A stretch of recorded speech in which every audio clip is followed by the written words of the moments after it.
హోలా Amigos, ఈరోజు నేను eggless banana cake try చేస్తాను. చాలా ఎమ్మీగా వచ్చింది. 2 లార్జ్ బనానాస్, అది కూడా ఓవర్ రైపెన్ అవ్వాలి బనానాస్. ఆ బనానాస్ మాత్రమే దీనికి బాగుంటుంది బనానా కేక్కి. దీనికి కావాల్సింది 250 ml of floor and 250 ml of sugar. I mean measuring కప్లో నేను చెప్తున్నాను. దాంతో 1/2 ml ఆఫ్ ఆయిల్ అయితే ఓకే.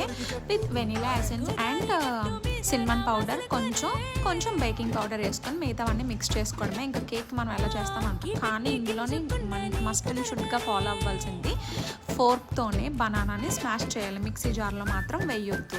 ఇవన్నీ మంచిగా కట్ అండ్ ఫోల్డ్ మెథడ్లోని అంతా కూడా బ్యాటర్ని మంచిగా మిక్స్ చేసుకొని మన బేకింగ్ ట్రేలోకి షిఫ్ట్ చేసుకోవాలి. ఇప్పుడు చాకో చిప్స్ కొంచెం పైనుంచి కూడా గార్నిష్ చేసుకుంటే చాలా ఎమ్గా ఉంటుంది కేక్ మాత్రం. ఎంతమందికి బనానా నార్మల్గా తినడం ఇష్టం ఉండదో చెప్పండి, అందులో నేను కూడా ఉన్నాను. నాకు నార్మల్ బనానా తినడం అంటే ఇష్టం ఉండదు. ఇలా ట్రై చేసినప్పటి నుంచి చాలా ఎమ్మీగా ఉంది. బనానాని ఎలా అయితే తింటాను, మస్ట్ అండ్ షుడ్ ఫాలో.